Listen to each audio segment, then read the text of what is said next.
Her zûrî ra xurê çiyê peyda kenê. Gebenê ağay, gebenê feleh.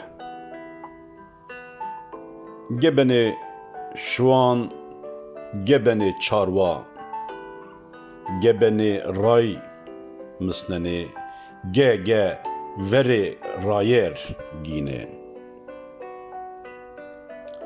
Hele bewnê çorşmedê xwe ra, kama yena, kama qîrena, kam o şino, kam o bermeno. Kamê kêberî roşneyê girotê, zûrî da şima ra. Raşteya şima xapênena. Xêrê felehî şima bî ağay, xêrê çarwayî şima bî şiwan. Rîdê şima ra rayê girotey, înadê şima înad şimayê herdê xwe ra nînê war. Makam û kursiyê altûnûn ê şima bo.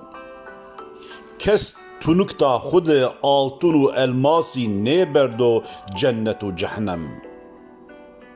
Homa şima ra giroto aqil û fehm. Raya şima, şimarê raşta, joka kesî paştî nêdana. Hezar kitabî binûşnê, alîmî hezar ziwanzanayê vacê qederê zazayan mergo. Şima do fek nêveradê koltuğê serdemeyî da altûnin.